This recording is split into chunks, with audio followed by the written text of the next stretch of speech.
جو ٹاپک ہے آج کا وہ ڈسکوری اور سیلف ہے، اپنی پہچان ہے کہ ہم جو زندگی گزارتے ہیں اس کے اندر ہمارے پاس دو ایسے اہم فیصلے ہوتے ہیں جو ہم نے خود کرنے ہوتے ہیں۔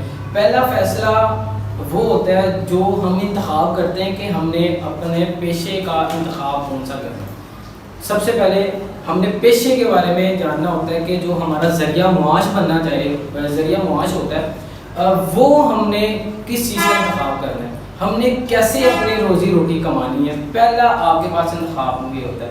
دوسرا انتخاب یہ ہوتا ہے کہ آپ نے فیصلہ یہ کرنا ہوتا ہے کہ میں نے شادی کس سے کرنی ہے۔ ظاہر سی بات ہے پاکستان میں اکثر شادیاں جو ہے نا وہ پھوپھو کی بیٹی سے ہی ہوتی ہے۔ ہمارا جو دوسرا فیصلہ ہے وہ یہی ہے کہ شادی کس سے کرنی چاہیے۔ پہلے پروفیشن پہ آتا ہوں۔ پروفیشن پیشہ کیا ہوتا ہے ہمارا؟ اکثر کیریئر پلاننگ میں ہمارے ساتھ یہ غلطی ہوتی ہے کہ ہم لوگ نا یہ جانتے ہیں، یہ پہچاننے کے باوجود کہ ہمارے اندر ایک ہی چیز ہے جو ہمیں اس چیز پہ آگے جانے پہ مجبور کرتی ہے کہ ہم نے فالو کس کو کرنا ہے۔ تو بیسیکلی ہم اس چیز کو فالو کرتے ہیں جو مارکیٹ میں ٹرینڈ چل رہا ہوتا ہے۔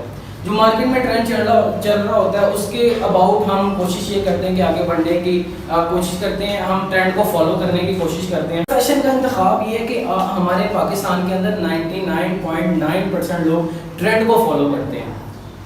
99.9% لوگ ٹرینڈ کو فالو کرتے ہیں اور اسی بیس پہ آگے چلتے ہیں کہ ابھی یہ پچھلے 2002 سے لے کے 2021 چل رہا ہے، تو ان کے اندر جو ٹرینڈ چلے ہیں وہ یہ ہے کہ MBA کرنا ہے، MSc کرنی ہے، MCS کرنا ہے، اور یہ جتنے بھی آگے ہمارے پاس پاکستان میں جو پروفیشنز کی تعداد ہے وہ 422 ہے۔ 422 پروفیشن پاکستان میں موجود ہے۔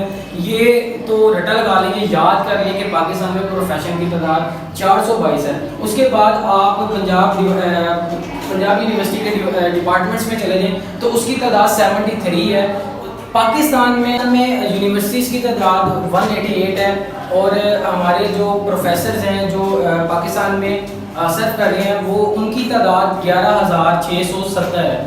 اچھا، اس میں بیسک ریزن یہ ہے کہ اتنی تعداد ہونے کے بعد، پاکستان میں اتنا مواد ہونے کے بعد، اتنی اسٹرینتھ ہونے کے بعد کسی ادارے میں یہ نہیں پڑھایا جاتا، یہ نہیں بتایا جاتا کہ سر آپ کس کے لیے بنے ہیں، آپ پیدا کس کے لیے ہوئے ہیں۔ تو یہ اصل میں بتانے کا فرض یہ یونیورسٹیز کا نہیں ہے، لیکن جب آپ جاتے ہو یونیورسٹی میں جاتے ہو تو آپ پروفیشن کا انتخاب کرتے ہو کہ سر میں اس پروفیشن میں آنا چاہتا ہوں، یا میں MBA کرنا چاہتا ہوں، یا میں MSc کرنا چاہتا ہوں۔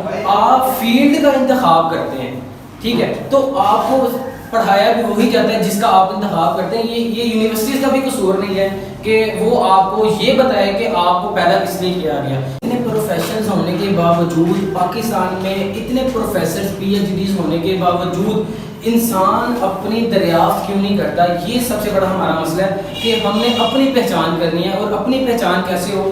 اپنی پہچان اس طرح ہوتی ہے، امام مالک کہتے ہیں کہ انسان کے بچے کی پیدائش دو طرح کی ہوتی ہے۔ اب پہلی پیدائش یہ ہوتی ہے جب وہ ماں کے پیٹ سے اس دنیا میں آتا ہے، اور دوسری پیدائش تب ہوتی ہے جب وہ ڈسکور کرتا ہے، جب وہ دریافت کرتا ہے کہ مجھے پیدا کس لیے کیا گیا۔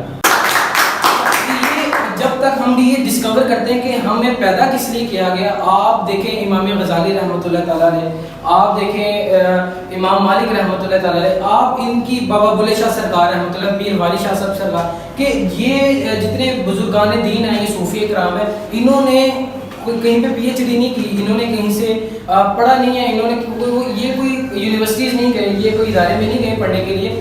بیسیکلی انہوں نے کیا کیا؟ اپنے دریافت کی ہے، اپنے خود ہی کو دریافت کی ہے، اپنے آپ کی پہچان دی ہے کہ ہم نے کس لیے پیدا کیا گیا۔ تو کہنے کا مطلب یہ ہمارے یہ معاشرے کے اندر سب سے بیسک ریزن یہ ہے کہ ہمیں پتہ ہی نہیں ہوتا، ہماری عمر گزرتی ہے 25 سال 30 سال کے بعد بھی لوگ 50 سال کراس کرتے ہیں، 50 ایئرز، آدھی زندگی اپنی گزارنے کے بعد پتہ چلتا ہے کہ یار افسوس تھا کہ مجھے تو اس لیے پیدا کیا گیا تھا اور میرا پروفیشن کچھ اور تھا۔ یہ نا بڑا ایک ہمارے معاشرے میں یہ ٹرینڈ چلا کہ پڑھے لکھے لوگ کتنے ہیں۔ دراصل پڑھی لکھی جو بات ہے وہ ہم ایدی صاحب سے پوچھتے ہیں، ایدی صاحب کہتے ہیں کہ ہمارے معاشرے میں، ہمارے پاکستان میں پڑھے لکھے لوگوں کی کمی نہیں ہے، ہمارے معاشرے میں پڑھے لکھے لوگوں کی کمی نہیں ہے سر، پڑھے لکھے جاہل زیادہ ہو گئے ہیں.